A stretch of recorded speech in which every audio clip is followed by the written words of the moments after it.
I'm David Llewellyn-Smith. Now, he's an economist for a website called Macro Business, and he's written about it on that website. Good morning, David. Good morning.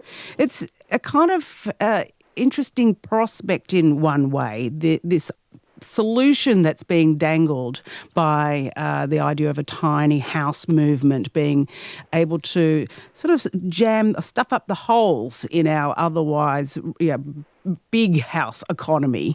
What do you make of it? You don't really need me because I think your two listeners have just put it very succinctly. This is an Orwellian rebranding of a systematic marginalisation of youth from housing. And, what you need to be doing is addressing the structure that has created expensive housing, not sort of throwing these tiny houses around as a solution. And, your listeners have already indicated, where some of those solutions lie. For instance, the local and state governments choke supply. The federal government, with, the august minister, has just won an election by refusing to reform tax concessions for housing speculation.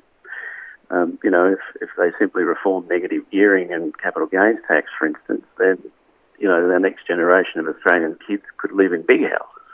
But what about the argument that a lot of land and a lot of housing is locked up in these quarter-acre blocks or whatever, eighth of an acre blocks that people have in the suburbs, and this could be a way of unlocking that?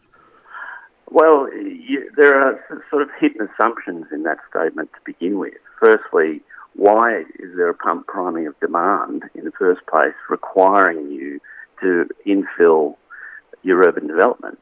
And that comes down to the federal government's mass immigration policy. So you could adjust immigration down, for instance, as a way of taking demand pressure off housing. As I've already said, they refuse to touch the tax system. In fact, they run few campaigns to avoid doing so. There's any number of different solutions that the federal government could use, but they don't want to because they threaten certain interests in their own voter base. And so they throw $2 million at a tiny house, study and proposal, and the media covers it as a potential solution. But in fact, what you're basically proposing here is a massive loss of living standards for future generations of Australians. Based upon government policy that won't allow them to get into the housing market in the first place. What do we know about what happens overseas? Has it worked elsewhere? Tiny houses, do you mean? Yeah. I really have no idea. I certainly hope not. Because, I don't think that this is a solution to anything for anybody. This really is an insult, as a sort of final insult thrown in an intergenerational war.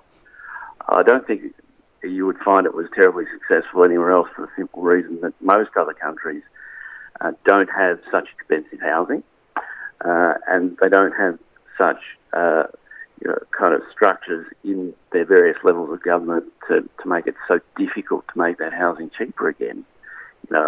Most governments would take great care over the future prospects of housing ownership for their populace. But in Australia, over a number of years, we've really given up on that idea. And so, we're reduced to kind of these silly notions of creating, pseudo caravans for our future kids.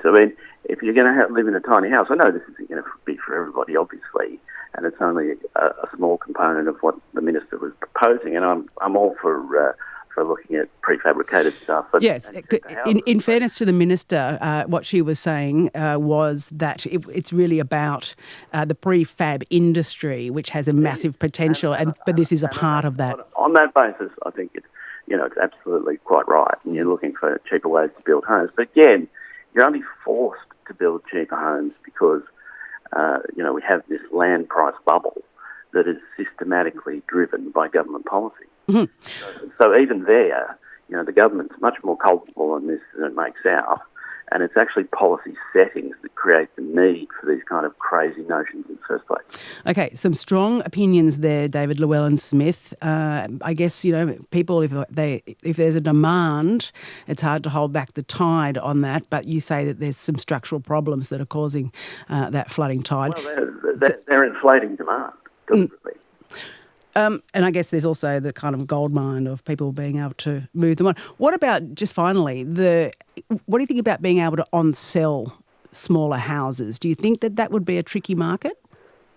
I don't know. Like you say market, but we don't really have a housing market in Australia. We have this kind of asset quango that's publicly supported.